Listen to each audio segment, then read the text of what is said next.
This week on the Destination Angler. He was an amazing hunter and angler and naturalist. He loved birding. He loved going for wild mushrooms. He hunted and fished up until he was, when was he, 92 or 93 when he died. He hunted and fished about 300 days a year. No kidding. And he was fun to be with. He was not the boss. When he was the boss, he was a terror. He was old school. But when you went hunting or fishing with Leigh, he was the greatest pal in the world. And that was Tom Rosenbauer and his friend and boss, Leigh Perkins, past president of Orvis. Welcome to the Destination Angler Podcast, the podcast for anglers who travel. And I'm your host, Steve Haigh. We go right to the source, the local guides and experts, to build your knowledge of top fishing locations around North America. It's a big world out there. Now go and fish it.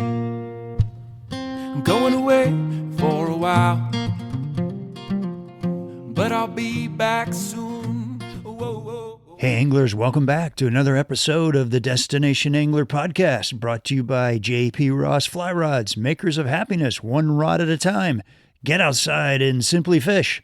And by Trout Routes, the #1 fishing app helping you find new trout waters so you spend less time on the road and more time in the stream doing what you love.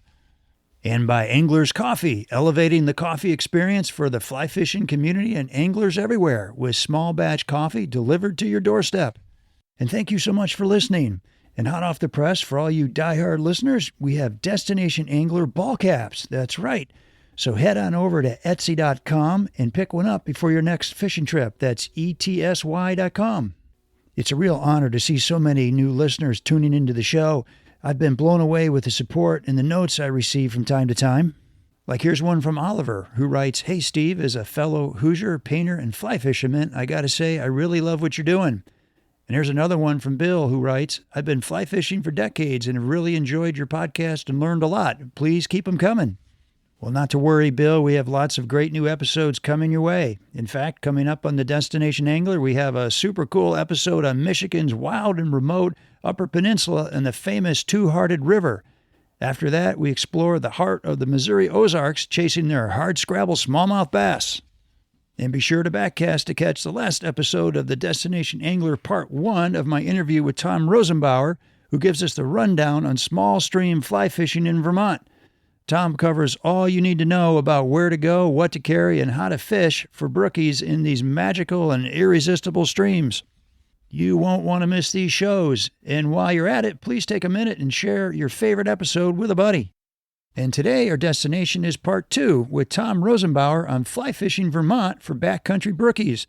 Tom is the chief marketing enthusiast for the Orvis Company, where he's worked for 45 years. With over 7,000 miles of trout streams, Tom's home state of Vermont is literally covered in brook trout, and a vast majority of these streams are open to the public. In this episode, we dive into Tom's background and humble beginnings at Orvis, and how many people took him under his wing to help him be the great teacher, angler, and author he is today. People like Leigh Perkins, Peter Matheson, and other famous anglers and authors who really never gave up on him. Plus, you hear what's on Tom's bucket list, and I think you'll be surprised. And be sure to stick around to the end of the show for a listener profile with diehard angler Fish Hands Frankie on the Ozarks, stripers, and life. Well, we're shifting gears into some other seasons, right? So what tips would you give anglers for, high water fishing, maybe in the spring? Stay home. Is that right? No, in high water, you got to find the slowest. In small streams, you got to find the slowest, deepest pools. You just can't fish those little pocket water areas very well. You need to find the areas around big rocks or plunge pools, waterfall plunge pools. High water's tough. High water is really tough. You want to fish probably a bigger dry and a bigger nymph so the fish will notice it. But it's sometimes it's difficult. Okay, interesting. So do these streams get muddy in the spring? No, they get high, but generally they don't get very muddy because they're in forested land, and they're cold. They're a little too cold for the fish to do much feeding. but they generally stay relatively clear. Okay. They don't get muddy in the spring. I gotcha. Even runoff season, if we have a big snow year, they don't really get muddy. Okay. And at what point are water temps good, where you'd say, okay, let's get out and do some fishing? 45, 45 to 50, then it's going to start getting good. Okay. Are you kind of wasting your time if you go out when the water's 40? Well, you can catch a fish. But it's going to be a struggle. Yeah, gotcha. What about in summer when, the water's low? What tips do you have there? I've never seen any of the small streams I fish get too warm. So you don't have to worry about water temperatures that are too warm. But they do get really spooky when the water's low. And they also they'll tend to congregate in the deeper pools because a lot of those little pockets that they were in normal water levels are going to be too shallow. They'd be too exposed where a predator like a mink or a raccoon can get at them. So you're going to have to probably move more between spots in low water.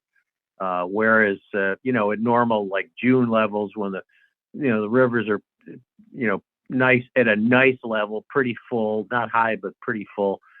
They'll be in a lot of little pockets. Okay. But as the water drops during the summer, they're going to be more concentrated. I see. That makes sense. And then earlier on, Tom, you mentioned beaver ponds. I made a little note to come back around to that. Like, what tips do you have for people fishing beaver ponds? I don't know. Beaver ponds have a life cycle, Steve.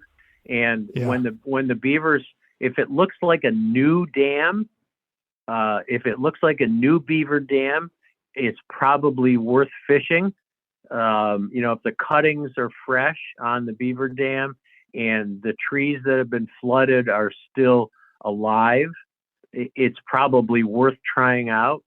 And generally where the dam is going to be the deepest spot, and then the inflow where the stream comes into the beaver pond probably going to be the best spots.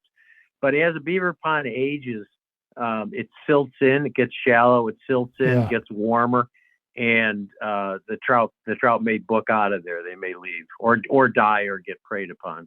Okay. And do the beavers have left by the time it's silting in? They're gone too? Sometimes they'll still be there, but if it's an old beaver pond, it's probably not going to be as good as a newer one. That's super interesting. I hadn't thought of that. Well, let's shift gears for a minute, Tom, and hear a little bit about you. I had read in your book that when you were a kid, maybe in high school, it sounded like that catching small fish that barely put a bend in your rod stirred your teenage soul. And I was wondering if you could say more about that. Did I say that? You did. 10 years ago in your book, right? I grew up in the suburbs of Rochester, New York, and there was a little stream that I used to there were a lot of woods near my house. Now it's all developments, but there were a lot of orchards and woods. It was very close to the shores of Lake Ontario, and there was a park and a golf course. They're fairly heavily wooded. And I had done a lot of dog walking and I was a kid that poked around the woods, trapping squirrels and silly things that teenagers do. Yeah. And I had a guy on my paper route, an old guy who was in a wheelchair, and he told me, he was always regaling me with tales of walleyes on Geneva Lake or Seneca Lake. And he said, that stream down that runs through such and such woods, there used to be speckled trout in there. I said, really? He said, yeah. And so one day I decided, I remember it was in the fall, I decided to go poking around in the stream. I had done a little walking around it, but never thought of fishing because it was tiny. And I walked up into the headwaters of this stream, and everywhere I looked were spawning brook trout, pairs of spawning brook trout. Really? I've never seen anything like it since. Huh. There were just brook trout everywhere in this little tiny shallow stream, and they were going at it. And I guess the statute of limitations is closed on this, but I went and fished for him Yeah. because it was after the season closed, but I went and fished for him and I worm fished it. And then in the spring, of course, when I fished it, I think I fished it all winter too, and That's funny. worm fished it and caught some nice little brookies.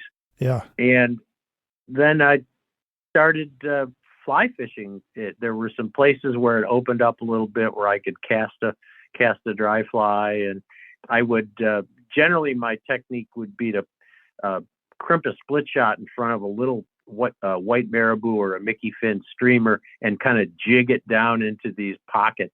A lot of places you couldn't even cast there, and catch these brook trout on that. So, but I mainly wormed it. Oh my gosh. We all start somewhere, right? Yeah. Well, how did you end up in Vermont then and working for Orvis? I went to college at the forestry school in Syracuse, College of Environmental Science and Forestry. And I had wanted to pursue a career in fish biology. So I concentrated on fisheries and ecology, population dynamics, aquatic entomology in college. And I realized that in order to do anything interesting with this passion of mine, I had to get a master's degree or a PhD if I wanted to get into academia or to be a fish biologist. And I didn't have the money to go to grad school, so there was a help wanted ad in the Orvis News for a clerk in the retail store. And I had been an Orvis customer since I was a teenager and got the Orvis News. And so I said, well, maybe I'll work for a couple of years for Orvis because I love fly fishing, and try to make enough money to go to grad school. Right. So I packed up my Toyota Corolla first I drove to Vermont and had an interview. And I think they were just looking for any warm body that had an inkling of what fly fishing was about. Right. And I took a job in the retail store. I think my starting salary was about $5,000. Yeah. And worked in the retail store, mostly selling chino trousers to wealthy people from Connecticut.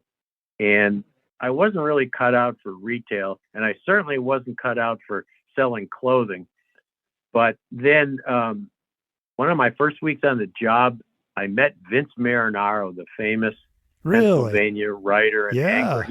He had been up for a meeting at the Museum of American Fly Fishing, and he came in the store. I got to help him out, showed him some spots on the bat and kill. He came back next day and signed my Modern Dry Fly Code, my copy of Modern Dry Fly Code. Cool. And so that was a high point. But other than that, retail I sucked at it, and they probably would have fired me if I stayed much longer. But an opening came up running the fly department, which at that time, all the Orvis flies were tied domestically, and there were like 20 tires spread throughout the country. People like Renee Harrop and Joe King and Dick Bittner, Monty Montplaisir. These were all, individual tires, and somebody had to send them orders and send them materials and do quality control on the flies that came in. And so they put me there because I knew more about fly tying than anybody else in the company, because I'd been a commercial tyer when I was a teenager and in college. So I knew a fair amount about fly tying. So they put me in the fly department doing that. And I was pretty immature and wet behind the ears. And they, after a while, realized that I wasn't really good at that either. I was good at communicating with the tires and everything, but I wasn't so good at managing a little department. So they figured, well, let's try putting him in the fishing school as an instructor. So I worked in there in the fishing and the shooting schools for 5 years or so, and that worked out better, a little more in line with my, I won't say skills, but my passions. Sure. And then something came up they needed somebody to edit the Orvis News, which at the time was the biggest fly fishing publication in the world. It's like 250,000 circulation, because it went for free to anybody that ever bought anything from Orvis. So Okay. I edited that, and I knew nothing about editing or photography or journalism. I never had a journalism course in my life, so it was pretty crude. But luckily at the time, Fly Fisherman Magazine and Fly Rod and Reel, or it was called Rod and Reel at the time, were here in Manchester. I remember that. Right. And I started hanging around their offices and learning. They took me under their wing, and a lot of the writers and editors, John Randolph and John Barstow and Silvio Calabi, were really generous with their time. And then there were a number of outdoor writers that lived in the area, Robert F. Jones and Tony Atwell and Jeff Norman, and they also were very generous with their time. And I studied it. I studied editing. I learned how to take pictures. I went to the photo studio and worked with the photographers on stuff, and got better at it. Yeah. And then Nick Lyons talked me into writing a book. He had noticed me in the Orvis News, and Nick, being a very cagey marketer, thought that a book with the Orvis title would be pretty cool for Lyons Press to publish. And I was the warm body that was doing the writing. Yeah. Nick will never admit this, but I'm sure it had nothing to do with my writing talent, everything to do with the fact that he wanted a book with the Orvis name on it.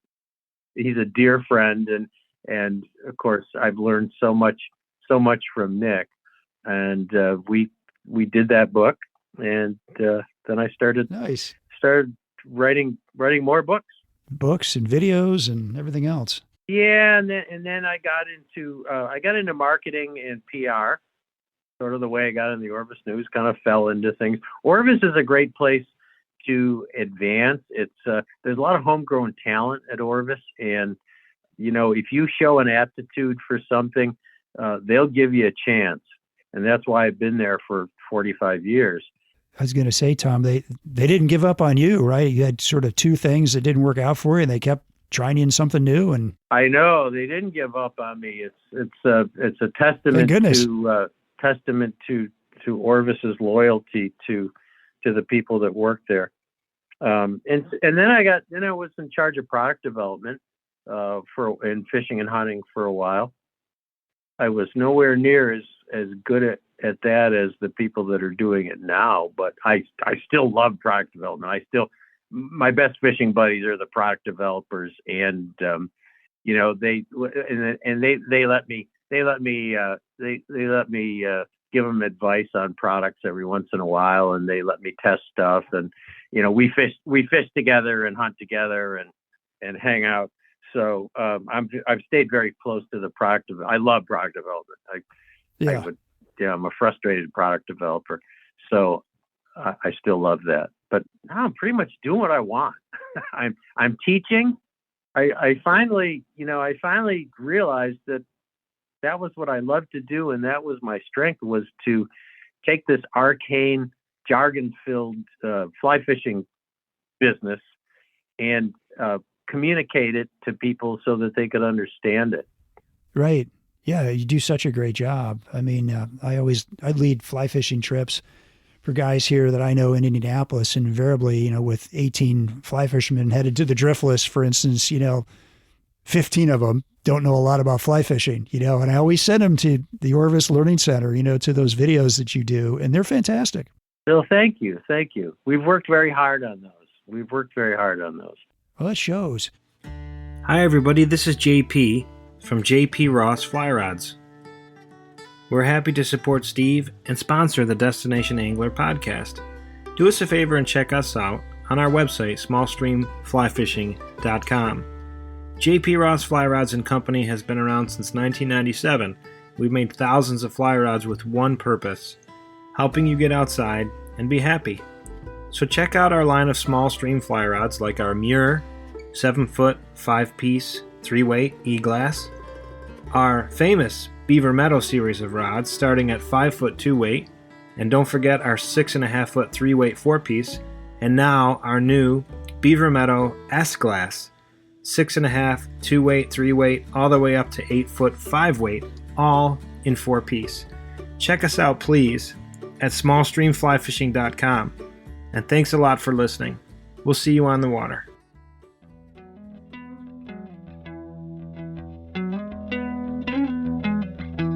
So I was in Colorado last summer and came across this really incredible app called Trout Routes. You know, if you've ever looked for a good map to help you with anything from public access to finding the best trout streams in a given area, I highly recommend checking out Trout Routes.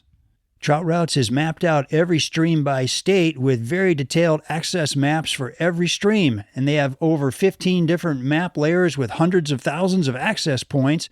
They also have local fly shops, the ability to take notes, and even local stream regulations, and you can download maps for offline use. Today, Trout Routes covers 23 states, including Montana, Colorado, Pennsylvania, Michigan, Wisconsin, North Carolina, West Virginia, and more. And they will be adding 10 more states this year, including states like Utah and New York. So if you have an upcoming trip or looking to explore nearby streams, I suggest you check out Trout Routes today on your Apple or Android phone. Don't leave home without it.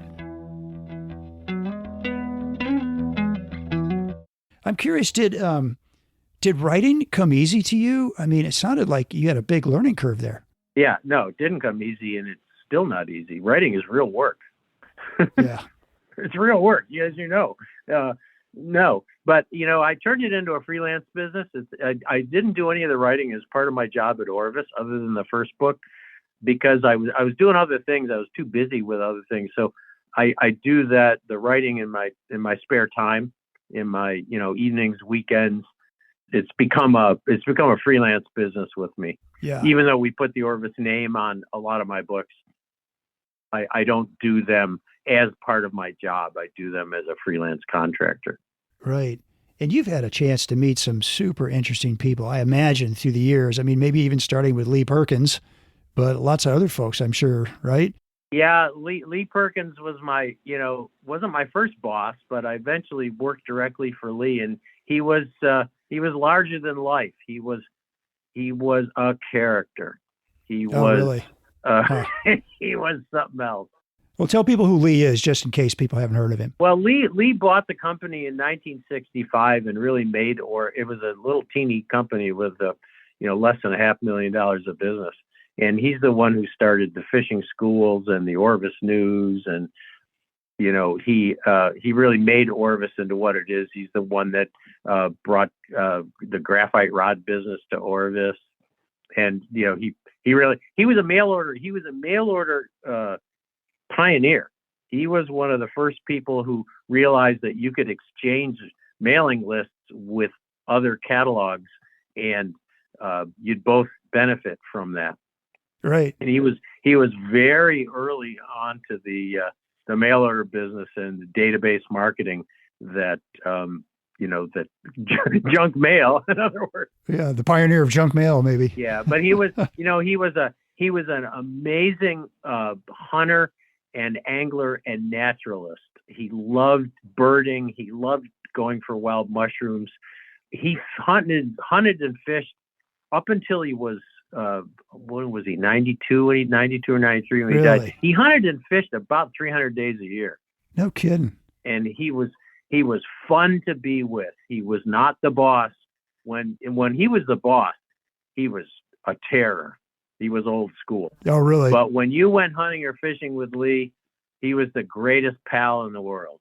He was the greatest host, and he got excited over every morel mushroom that you found, every little brook trout that you caught.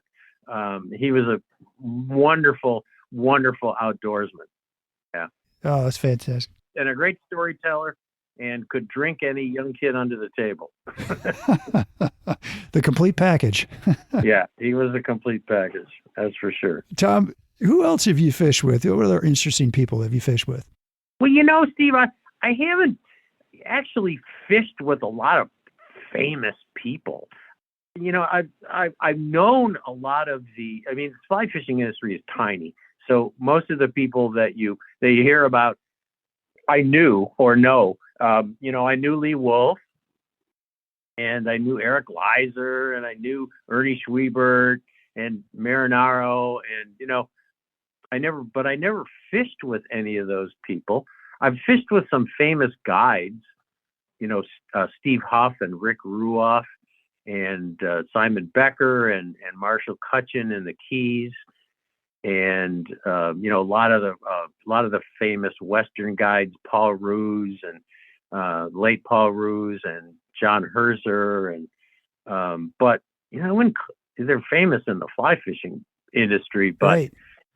Most of my fishing buddies are either people that I've known for years here in Vermont, or my buddies on the staff at Orvis, so product developers. Yeah. One of my biggest thrills was Peter Matheson, the late Peter Matheson, who was one of the finest both fiction and nonfiction authors of the 20th century, in my opinion. Anyway, The Snow Leopard was his award-winning book, but he wrote a lot of other great, both fiction and nonfiction, and also the Watson trilogy, the Shadow Country, which won the National Book Award. So he was a brilliant. He started the Paris Review with George Plimpton. He was apparently involved with the CIA back in the 50s.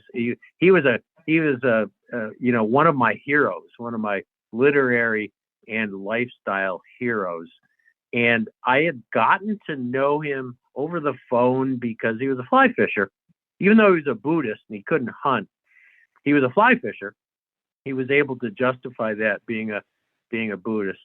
And so he would occasionally call for some advice on tackle or something, and I'd talk to him, and I always wanted to fish with him. And then one time he confessed to me that he had never seen a blue whale in real life. He had never seen a blue whale. And I had just been to Chile on a trip on a yacht that had helicopters that flew into the mountains every day to go fishing. And we'd see blue whales almost every day, both from the ship and from the helicopters. And I said, Peter, do you want to see a blue whale? I can take you on a trip. And I talked the yacht owner into hosting a trip with Peter Matheson and some other media people. Oh. And Peter and I fished together for a week. We traveled together and fished together for a week. Huh. And it was just such a thrill and an honor to be with one of my literary heroes for a week. How fun is that? He was a great storyteller. He was very bawdy and fun. And, the stories Peter could tell with, having lived the life that he lived. Right. Were just truly amazing. Oh, that's fun. Hey, we're super excited to have Angler's Coffee as our newest sponsor. Lifelong fly angler and 40-year coffee veteran Joe Monahan founded Angler's Coffee with two goals in mind.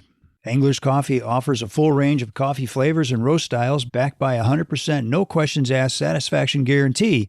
The coffee beans are selected for their great flavor and responsible growing methods from small farms around the world. Each batch is roasted fresh daily and orders are filled quickly to ensure your coffee arrives at peak freshness for you to enjoy at its very best. Let me tell you, you're going to fall in love with this coffee. It's that good. And what's super cool about Angler's Coffee is they support a wide variety of causes and organizations that directly impact the fly fishing community. Currently, a portion of every sale is donated to Warriors on the Fly, an organization that utilizes the therapeutic aspects of fly angling to military veterans recovering from PTSD. And $1 for each bag of their Artist Series coffee is donated to Casting for Recovery, who provides healing retreats for women with breast cancer. So head on over to anglerscoffee.com to check out their great selection of coffees and the organizations they support. That's anglerscoffee.com. You've been to some really exotic locations too, like Belize, maybe not so exotic, but Kamchatka. You just mentioned Chile, the chalk streams in the south of England. What are kind of your favorite exotic destinations? Well, I haven't been to I honestly, Steve, I haven't been to a lot of exotic destinations. I've been to Chile a couple times. I've been to Argentina once. I've been to Kamchatka once for steelhead, not for the rainbow trout fishing. I've been to Alaska once. A fair number of trips to the chalk streams in England because Orvis has a presence in the UK. But there's lots. I haven't been to New Zealand. I haven't been to Bosnia, and I haven't been to the Kola Peninsula for salmon. I haven't been to Iceland. I haven't been to Norway. There's lots of places I haven't been to. Okay. So I wouldn't call myself a world traveler, like a lot of people in the industry. I actually love our domestic destinations. I mean, there's no place I'd rather fish than Idaho, Montana, Wyoming. I don't think. There you go. Yeah, amazing. And there's certain streams in the Catskill Mountains that I would rather fish than almost any place else. And I love my small stream fishing. I do love saltwater fishing, and probably one of my very favorite places is the Bahamas. Okay. I've been there a lot, and I love the Bahamas. I love the Bahamian people. I love the fishing there.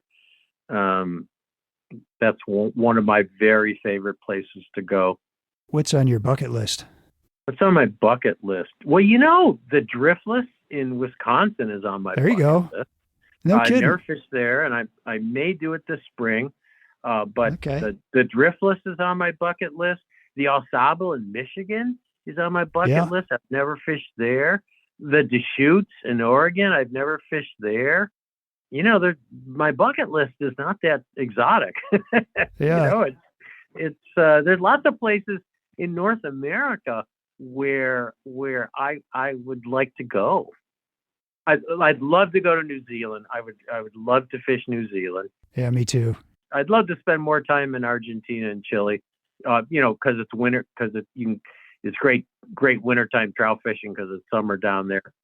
I was supposed to be in Chile right now, doing some new films for the Learning Center, some how-to shorts, and had to put it off because of COVID. And I'm planning to go again in March.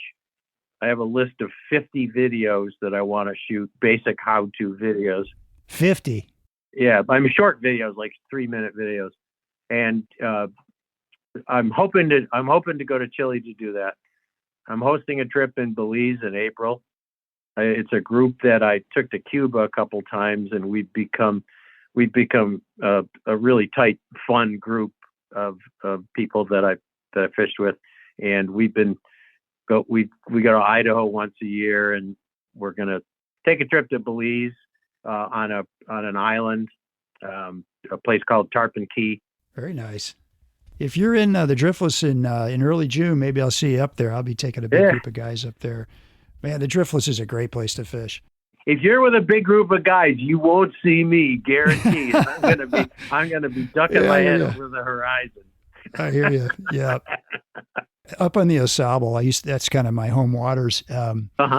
There are tons of really old, incredibly cool cabins on the Au Sable River. And a lot of people don't know about that, but the state of Michigan bought a place called Wawasum, and it's now a research center. But you can get in there, and it's a long wait list, but people rent that, and it sleeps 26 people, and it was built around the turn of the 19th century or 1900. And it is absolutely spectacular. It's built by the Stranahan family, who founded Champion Sparkplug. I'm from Toledo, and they're kind of a Toledo family.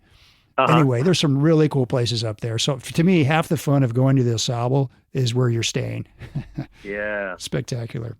No, I really want to see it. I've heard so much about it, and I have friends that fished it and said, you gotta go. So yeah, especially the Hex Hatch, the nighttime thing. That's the game. So Tom, what's a good day on the water for you? How do you kind of measure success? How do you define that? A good day on the water, trout fishing, is finding a pot of rising fish and spending a couple hours trying to figure out how to catch a couple of them. There you go. The other thing would be exploring a new small stream and finding a 12-inch giant. Right.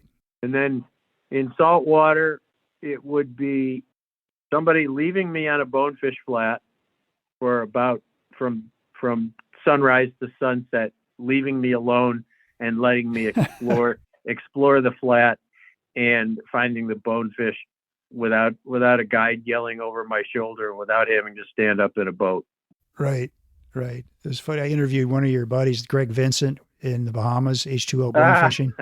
Yeah. And I asked Greg about that. I said, how do you, as a guide, like if you're constantly barking out orders to your client, how do you do that in a way where they don't finally turn around and tell you to be quiet after a couple hours? And he kind of explained that, but I thought that was interesting.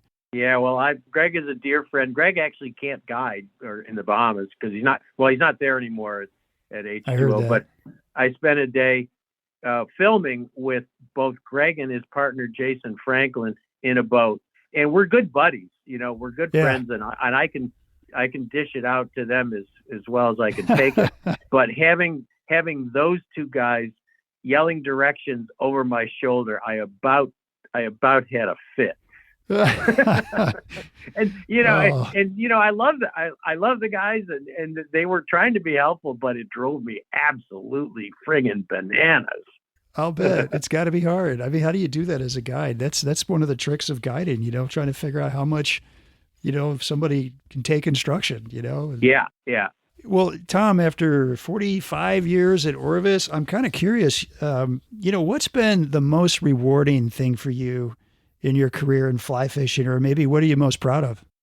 I think what I'm doing right now, Steve, building the learning center and being able to share those teaching videos with thousands of new people to the sport, seeing lots of young people get into fly fishing. It never used to be that way. It used to be all just a bunch of old white guys and old rich white guys.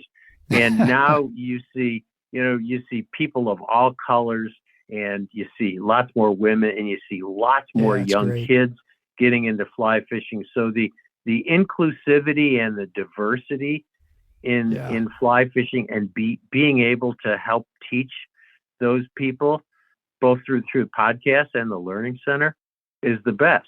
Yeah. There's nothing better. What's ahead of you on the podcast? Where are you taking the podcast? Kind of doing the same thing, the fly box followed by a guest, or you? Yeah. I try to get better and more interesting guests. I'm pretty proud of some of the people I've had on in the past year. I've had John McPhee, another one of my literary heroes, who I think is probably, in my opinion, is the finest nonfiction writer alive today. And he was a lot of fun. He's a fly fisher as well. And John was a lot of fun. And, I've just had more women. Now you've got more women experts in fly fishing, so that, I can have more women on the podcast, because I want to have people that know more than me about a subject. Right. That's kind of my goal, is to always have the guests know more than I do about a subject, so that I ask the right questions. Right. I'm curious on your fly box. Do you ever get stumped? I mean, do you ever, some tough questions come your way? You have to look them up before you get online? Well, if I have to look it up online, I don't answer it, because they can look it up online. I tell people all the time, I'm not your Google. If I have to look it up online, then I just don't answer it. And, sometimes there is a question where I will read it and I'll say, I don't know the answer to that. Does anybody else know the answer? Or, we're going to have to figure that out ourselves. Yeah. But I get stumped. A lot of times. And either I don't answer it, or but I'm not going to look if it's something that's easily accessed with a search engine, I'm not going to answer it on the podcast. That's a good point. Yeah. Tom, what are you working on from a fly fishing standpoint? What are you trying to get better at? Everything. My fly casting, I've been doing this for over 50 years, and my fly casting is still not as good as I'd like it to be. Huh. So I work on that. Luckily, Pete Kutzer, the casting guru, is a close friend and fishing buddy, and I'll take lessons with Pete frequently if I'm unhappy with something I'm doing. I'm still a very much a novice in two-handed casting. Okay. In spey casting, and I'm learning that. I'm still not totally comfortable with Euro nymphing, with tight line nymphing. I want to learn more about that. Okay. You can always, there's always something to learn, and I love it. For sure. I purposely try to do things that I'm not that good at, which is most of the things. I've been doing it a long time, but I wouldn't, I'm not, a lot of times I'm not that great. Well, I'm with you. There's just so much to learn. I mean, the fact that that you still have a lot to learn about casting says something right there. I think a lot of people just figure, I know how to cast, I'm good, but there's, you listen to Pete Kutzer, and I listened to your podcast this week. There's so many different casts out there that you can learn, get better at. Yeah, and casting is beautiful, and it's a sense of satisfaction, but it also makes you more comfortable on the water. If you can make a cast, you're going to be able to concentrate on other things. Right. Like reading the water and adjusting your depth or adjusting your swing or whatever. If you can get the fly out there and put it where you want it in a difficult spot, you're just going to have a lot more fun out there. For sure. I've got Fish Hands Frankie on the phone, which is his handle on Instagram, and he reached out to me with like a top 4 or 5 list of podcasts, and I happened to make his cut, and I thought, okay, this guy sounds like a diehard listener, so I better reach out to him. And so, all right, so it's Frank is your first name. Frank, what's your last name? Frank Ciccone. All right, very good. Where are you from? I live in St. Louis, Missouri, here in the Midwest. I grew up back in the Northeast in a small town in Massachusetts. Okay, very good. And so what kind of fishing are you into? Man, we are spending most of our time in Missouri, down in the Ozarks, chasing wild rainbow trout and smallmouth. Nice. Which is, our native fish here. Right. That's Dave Whitlock territory, isn't it? I believe it is. Yeah. Yeah. It's beautiful country. It's wild. Okay. Yeah. So what? I've never fished in the Ozarks. That's in southern Missouri, in northern Oklahoma? Where is that exactly? Arkansas, yeah. Arkansas, so right down the border between, southern Missouri, southwest Missouri. There's a big stretch of smallmouth territory down in that part, and also a ton of trout water, about 2 hours from St. Louis. Oh, nice. Is it mostly tailwater or what? Taneycomo, Lake Taneycomo is the big tailwater that you probably heard about, right? Sure. Bull shoals and all that. But the stuff that I'm chasing, Steve, is really Spring Creek, small thin blue lines. Really? And okay. Yeah, we've got some special spots here that probably doesn't get a lot of press, and I'm sure there's a lot of folks around here that like it that way. But the Ozarks is just chock full of great little spots to fly fish. No kidding. So small stream fishing mostly, huh? Yes, sir. Yep. Okay. And the North Fork and the White is down in Arkansas, just over the border, and we head down there. But that's bigger water for sure. Oh yeah, some great fishing down that way. All right, so you made a cross country trip this summer, and I'm kind of curious. Well, you ended up out in Martha's Vineyard doing some striper fishing, some wading into the ocean striper fishing. I'd love to hear about your trip.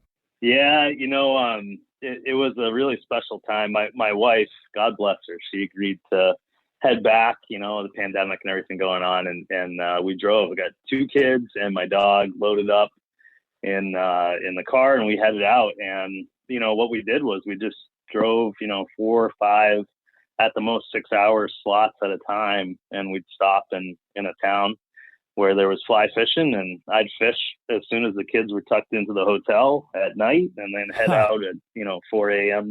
the next morning under the cover of darkness, and then I'd be back around 2 o'clock, and we'd hit the road again, and we hit a whole bunch of spots. But we landed eventually on Martha's Vineyard which is an island off the coast of Massachusetts. And there's some pretty epic striper fishing. It was in Nice. July, so we were in a wet wading situation, and I actually met up with a college buddy, and we had hired a guide for the day to wet wade the north side of the island. What a time that was! My first striper on the fly.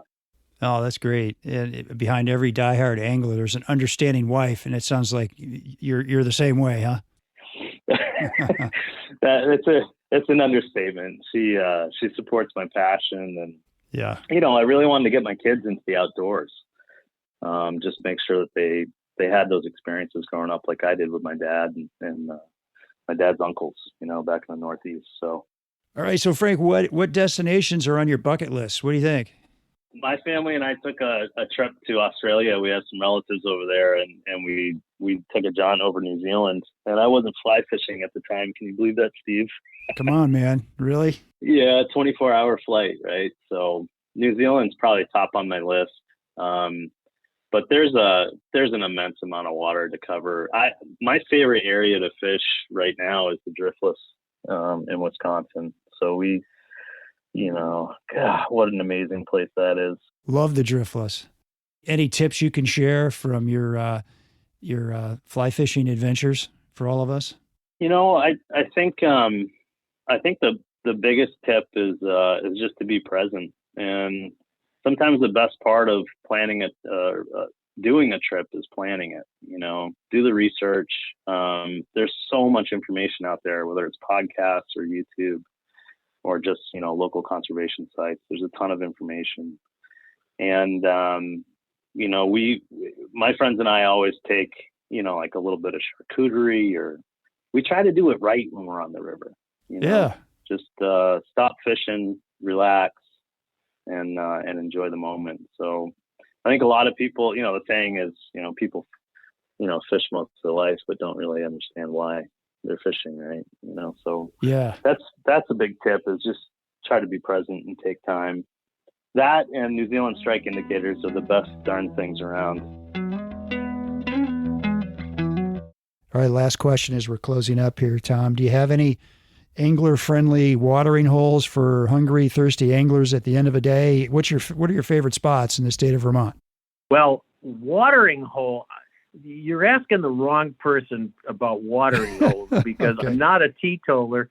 But, I used to tend bar in Manchester because the fishing business is not exactly a great place to make a living monetarily. Yeah, right. So, Right. So I used to tend bar. So I don't care for bars. I'll drink a bottle of wine with my wife at home, or drink with some buddies. But watering holes, I'm not so good at. But restaurants, I can help with. There you go. Let's hear about that. So in my immediate area, which is the southern Vermont, Manchester has some really good restaurants. The Silver Fork, tough to get in there, but it's great. Crooked Ram for a little bit lighter fare, and tapas and stuff like that, right in Manchester. Nice. Chanticleer, just outside of Manchester. The Dorset Inn, just down the road from me. And then I don't know a lot of restaurants in other parts of Vermont because I don't travel that far to go out to dinner, but there is an incredible restaurant in Burlington, Vermont, called Hen of the Woods, which is the chef is a fly fishing buddy of mine and a mushroom hunting buddy, and a visit to Burlington is not a visit without going to Hen of the Woods. Hen of the Woods. Better Hen of hit the that. Woods. Yeah. There we go. They actually have two restaurants. They have one in Waterbury where Ben and Jerry's is located that I haven't been to, but I've been to the one in Burlington, and it's spectacular. Worth hitting. Very good, Tom. Well, thanks so much for being on the show. It's been wonderful to have you. Well, it's been fun, Steve. I'm just sitting here talking. It's easy. There you go. Hopefully this is the easiest thing you had to do today, right? It is. I was just embroiled in a conversation about SEO, and this is a lot more interesting. Oh, man. For sure. Well, Tom, what's the best way for people to get in touch with you? The best way for people to get in touch with me is probably my podcast mailbox, which is podcast@orvis.com. Perfect. Well, there you have it. Tom Rosenbauer, great to have him on the show. And Tom, I wish you extraordinary success in all your adventures to follow. And folks, thank you for listening. You can DM me or email me with comments and suggestions at shaig50@gmail.com. And if you like the show, tell a buddy. As always, our music is by Brothers Fountain. Hope you enjoyed the show, and we will see you again soon. Tight lines, everybody. Well, I'll go from the land to the shining sea. But I know there's more to life than what the eye can see.